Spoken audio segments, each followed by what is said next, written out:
All right, guys, welcome back to the Daily Spread. It is Friday, March 24th.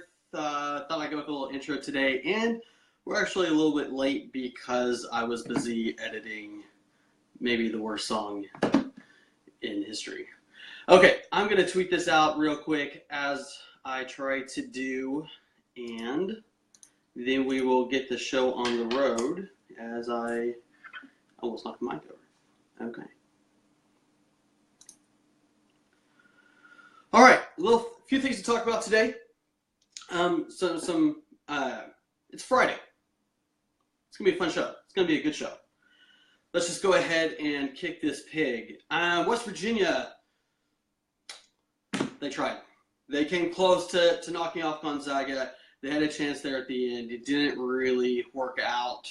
Hard to work out if you don't get the shot off. But it's a tournament. These are kids. You know, you can't blame them too much. Great season there for the Mountaineers.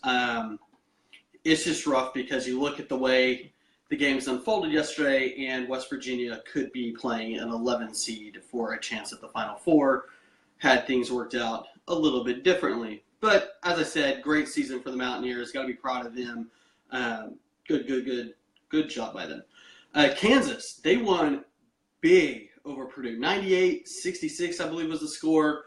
They are rolling in the tournament. I think their closest game is a 20-point win over Michigan State. Can anybody stop them? My God, Oregon will have a chance. They like to run the floor, but I don't know if they can hang with Kansas. I don't know if anybody can right now. They are hot. Baylor, they play tonight, 6:29 p.m. I don't know. I never understand why the times are so odd. Like, they're so very specific. If it doesn't tip off at 6:29 exactly, I mean, what's going to happen? I don't know. Call it 6:30, call it a day. But they play tonight. They play South Carolina, so definitely tune in and give the Bears your support there, even though a lot of people have a hard time cheering for Baylor right now, which is understandable. They dug that hole. That's kind of on them. Speaking of the tournament, our own tournament, if it were football, if these teams were football, how would it shake out? And the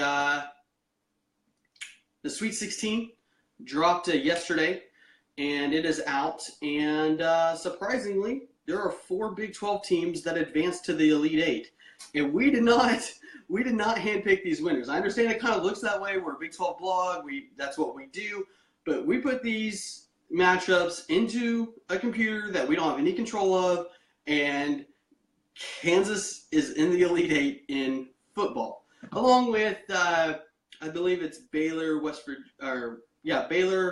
Virginia, and Kansas State.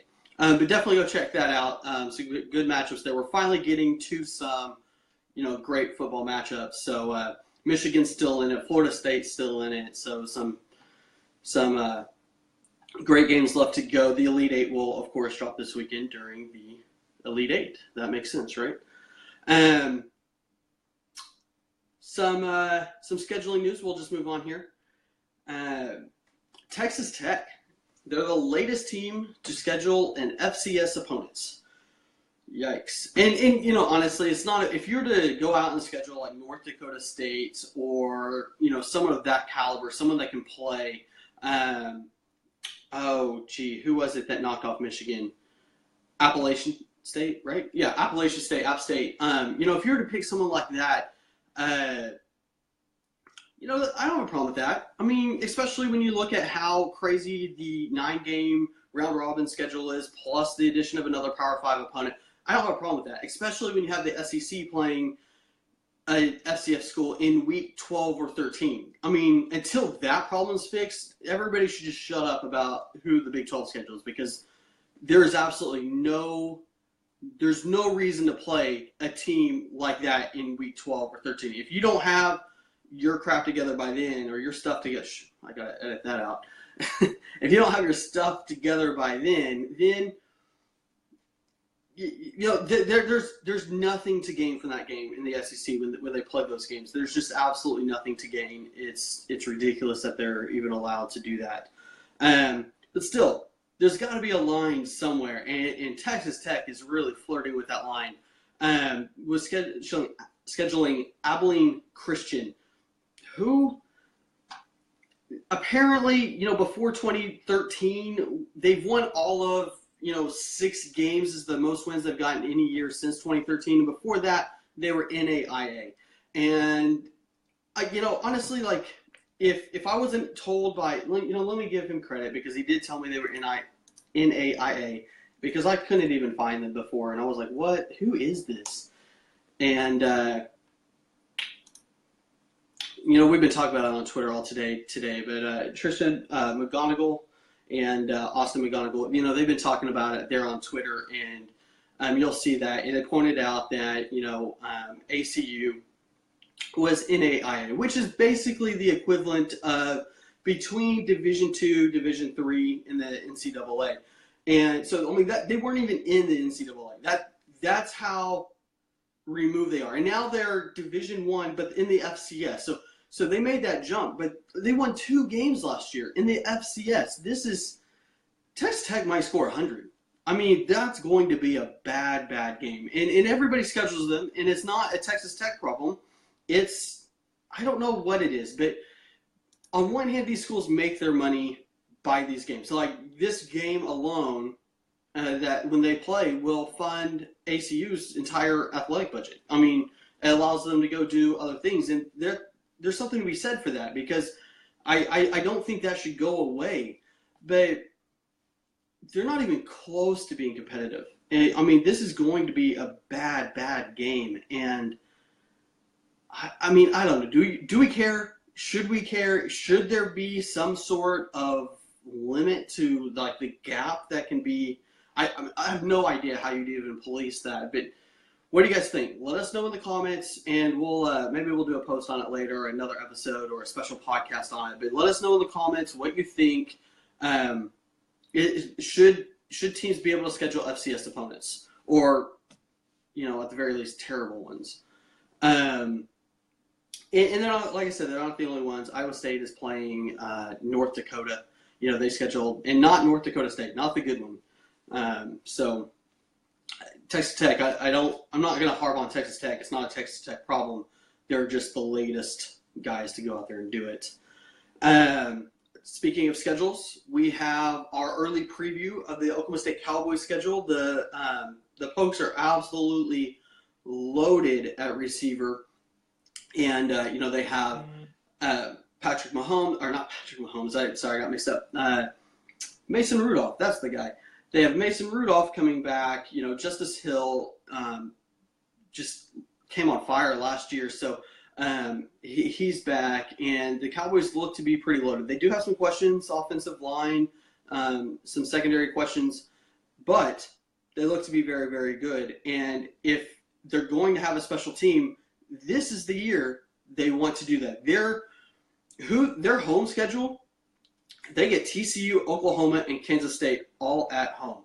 And that's huge because those are the 3 other contenders, that looks like right now for the conference title. They get to play all of those games in Stillwater. They have to go on the road to Pitt. That'll be tough. And it's not an easy schedule, but the tough games are as absolutely where they want them to be. So it could be a special year for the Cowboys. Definitely check that out. It's on the homepage. We'll have it linked afterwards. And then obviously we had the Sooner schedule out a few days ago, and then we'll have more teams next week. So I think we've gone through. We're kind of just going in alphabetical order. So if you search the site, there's Baylor, Iowa State, Kansas State, Kansas, Oklahoma's out, Oklahoma State's out. So we'll get into the Texas schools and in West Virginia here pretty quick. All right. What we got left is, Campus Insiders. They, the other day we talked about their top 5 linebackers in the Big 12. Well, today they have the top 5 safeties returning in the Big 12. So that's a pretty cool read there. Definitely check them out. It's a pretty good list. Let's see if I have it pulled up here. I do. And the number 1 returning safety in the conference is no surprise. It's Kamari Cotton-Moya from Iowa State. The dude is a beast, a big-time hitter. I mean, he loves to hit people. White from West Virginia. Number 2, Trey Flowers from Oklahoma State, Nick Orr at TCU, and then Stephen Parker at Oklahoma rounds out the top 5 there. Definitely give that a read. It's pretty cool. Don't disagree with any of that offhand looking at it. I like it. I lost my list there. Let me find it. Okay. So definitely check that out. Short show today. It's Friday. Have a good weekend. Come back Monday. We have a lot of stuff planned. As I said, good luck to Baylor here. They're going to play tonight. We'll have the Elite Eight come out over the weekend. If it were football, Monday we have some position rankings starting to come out where we're looking at groups of like receivers. I believe will come out first, and that will be next week. And then we're also going to look at more of the schedules. And then we have some other kind of cool pieces that I don't want to give away right now.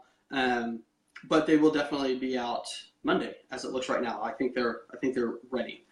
So definitely come back, stay tuned, leave your comments. Like I said, let's talk about this FCS scheduling issue. Is it an issue? Do you guys care, or should there be a limit to it? All right, guys, that's all I got. Have a good weekend, and I will see you Monday. I have been Chris Ross. I am Chris Ross. This has been The Daily Spread from the LaneGrantGauntlet.com. Give us a follow on Twitter, _LGG. Follow us on Facebook, on YouTube. Hit the subscribe button if you're watching this there. Hit the like, hit the don't like it if you don't like it. Thanks, guys. See you Monday.